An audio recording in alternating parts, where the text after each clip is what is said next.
নমস্কার বন্ধুরা, welcome back to my channel. আজ আমি আবারও চলে এসেছি একটা নতুন রেসিপি নিয়ে।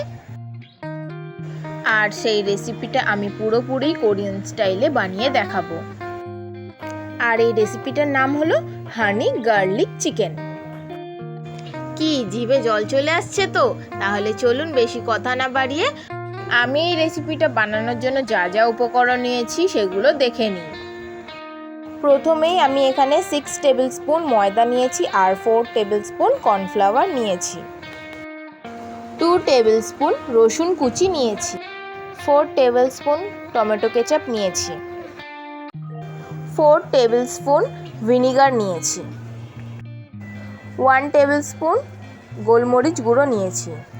আর এখানে ডার্ক সোয়া সস নিয়েছি 4 tablespoon. 2 tablespoon chilli flakes নিয়েছি। 6 টেবিল স্পুন হানি নিয়েছি বা মধু নিয়েছি। 2টো ডিম নিয়েছি আর সাদা তিল নিয়েছি।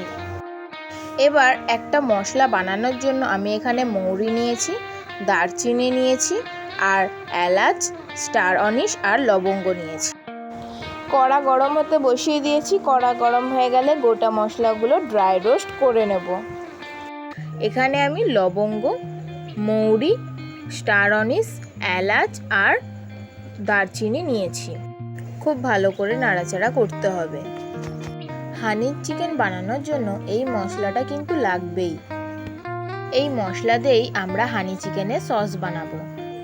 হালকা একটা স্মেল এলে মশলাটা নামিয়ে নেব। তারপরে মশলাটা ঠান্ডা করে আমি গুঁড়ো করে নেব। গোটা মশলাগুলো নামিয়ে নিয়ে আমি ওই কড়াতেই তিলগুলোকে ড্রাই রোস্ট করে নেব। তিল আমি বেশি নাড়বো না, কারণ তিল তেতো হয়ে যেতে পারে। কালারটা হালকা ট্রান্সফার হয়ে গেলেই আমি তিলটা নামিয়ে নেব। এখানে আমি 600 বোনলেস চিকেন নিয়েছি। এই চিকেনটাকে ভালো করে ধুয়ে আমি পরিষ্কার করে নিয়েছি। এবার এই চিকেনটাকে ম্যারিনেট করতে হবে। তার জন্য আমি চিকেনের মধ্যে 2টো ডিম ফাটিয়ে দিয়ে দেব। এবার আমি এর মধ্যে 2 টেবিল স্পুন ভিনিগার দিয়ে দেব। তারপর আমি এখানে 2 টেবিল স্পুন গোলমরিচ গুঁড়ো দিয়ে দেব। এখানে আমি 2 টেবিল স্পুন ডার্ক সোয়া সস দিয়ে দেব। আমি এখানে ডার্ক সোয়া সস ইউজ করেছি, আপনারা চাইলে লাইট সোয়া সসও ইউজ করতে পারেন। এরপর আমি এর মধ্যে স্বাদ অনুযায়ী নুন দিয়ে দেব। নুনটা আপনারা বুঝে দেবেন, কারণ সোয়া সসেও নুন থাকে। দিয়ে সব কিছুকে খুব ভালো করে আমি মাখিয়ে নেব। আপনারা যদি চিকেনের পরিমাণটা কম বা বেশি করেন তাহলে মশলাগুলোর পরিমাণ বাড়িয়ে বা কমিয়ে নেবেন। আর আমি এখানে বোনলেস চিকেন ইউজ করেছি, আপনারা চাইলে উইথ বোনও চিকেন ইউজ করতে পারেন। দেখুন চিকেনটা আমি ভালো করে ম্যারিনেট করে নিয়েছি। আর চিকেনের পিসগুলো আমি ঠিক মিডিয়াম সাইজে রেখেছি। বেশি বড় করিনি, আবার বেশি ছোটও করিনি। এবার চিকেনের মধ্যে আমি ময়দা আর কর্নফ্লাওয়ার দিয়ে দেব। দিয়ে আবারও সব কিছুকে ভালো করে ম্যারিনেট করে নেব। হানি চিকেন বানানোর জন্য যেই পকোড়াটা বানাবো সেই পকোড়ার কোটিংটা খুবই পাতলা হয়, তো সেই বুঝেই ময়দা আর কর্নফ্লাওয়ারের পরিমাণটা দিতে হবে। দেখুন চিকেনটা ম্যারিনেট করা হয়ে গেছে। এই ম্যারিনেট চিকেনটা আমি 30 মিনিটের জন্য রেস্টে রেখে দেব। এবার হানি চিকেনের জন্য আমি একটা সস বানাবো। সেই সস বানানোর জন্য আমি একটা বড় বাটি নিয়েছি। সেই বাটির মধ্যে 3 কাপ জল দিয়ে দেব। তারপর এই জলের মধ্যে মৌরি, এলাচ, লবঙ্গ, দারচিনি, স্টার অনিশের যে মশলাটা আমি গুঁড়ো করে নিয়েছিলাম শুকনো খোলায় নেড়ে, সেটা দিয়ে দেব। তারপর বাকি ভিনিগারটা দিয়ে দেবো, মানে 2 টেবিল স্পুন ভিনিগার দিয়ে দেবো। চিলি ফ্লেক্সটাও আমি দিয়ে দেব। তারপর আমি সয়া সসও দিয়ে দেব।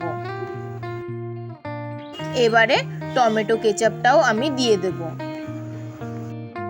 দিয়ে সব কিছুকে খুব ভালো করে মিশিয়ে নেব।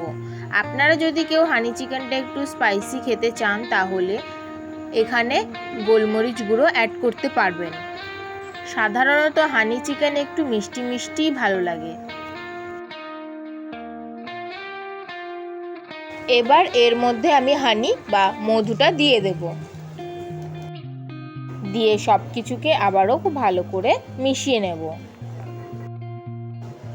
30 মিনিট পর আমি ফিরে এলাম।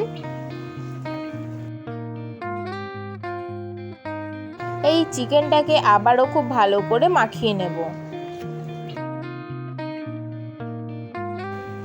এবার কড়া গরম হতে বসিয়ে দিয়েছি। এবার কড়ার মধ্যে আমি পকোড়া ভাজার জন্য পরিমাণ মতো সাদা তেল দিয়ে দিলাম।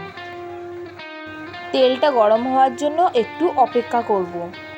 তেল গরম হয়ে গেছে। এবার চিকেনগুলোকে তেলের মধ্যে দিয়ে পকোড়াগুলো ভেজে নেব। এই সময় গ্যাসের ফ্লেমটা মিডিয়াম টু লোয়ে থাকবে। খুব সাবধানে পকোড়াগুলোকে ভেজে নিতে হবে। পকোড়াগুলো এক সাইড ভাজা হয়ে গেলে পকোড়াগুলোকে উল্টে আমি পকোড়ার অন্য দিকটাও খুব ভালো করে ভেজে নেব। একটু সময় দিয়ে পকোড়াগুলো ভাজতে হবে যাতে করে মাংসগুলো ভালো করে সিদ্ধ হয়ে যায়। পকোড়াগুলো ভাজা হয়ে গেছে। দেখুন আমি এরকম গোল্ডেন ব্রাউন করে আমি পকোড়াগুলোকে ভেজে নিয়েছি। এবারে আমি পকোড়াগুলোকে তুলে নেব। পকোড়াগুলোকে একটু সময় দিয়েই ভাজতে হবে, তবেই মাংসগুলো সিদ্ধ হবে। দেখুন পকোড়াগুলো আমি তুলে নিয়েছি। এইভাবে আমি সবকটা পকোড়া ভেজে তুলে নিয়েছি। এবারে পকোড়া ভাজার পর ওই তেলেই আমি তেলটাকে একটু গরম করে নেব। তেল গরম হয়ে গেলে রসুন কুচি দিয়ে দেব। রসুন কুচি দিয়ে রসুনটাকে খুব ভালো করে নাড়াচাড়া করে নেব। দেখুন রসুনগুলো ভাজা হয়ে গেছে। আমি 2 থেকে 3 মিনিট রসুনগুলোকে ভেজে যেই সসটা বানিয়েছিলাম সেই সসটা আমি ঢেলে দেব। এবার এই সসের মধ্যে স্বাদ অনুযায়ী নুন দিয়ে দেব। দিয়ে এই সসটা একটু ফোটার জন্য অপেক্ষা করব। দেখুন সসটা খুব ভালো করে ফুটে এসেছে। এবারে ভেজে রাখা পকোড়াগুলো আমি সসের মধ্যে দিয়ে দেব। আমি আবারও বলছি, এই পকোড়াগুলোর কোটিং খুবই পাতলা হয়, তাই পকোড়াগুলোর কোটিংটা পাতলাই করবেন। মোটা করলে খুব একটা ভালো লাগবে না খেতে। পকোড়াগুলো খুব ভালো করে সসের সঙ্গে ফুটিয়ে নিতে হবে।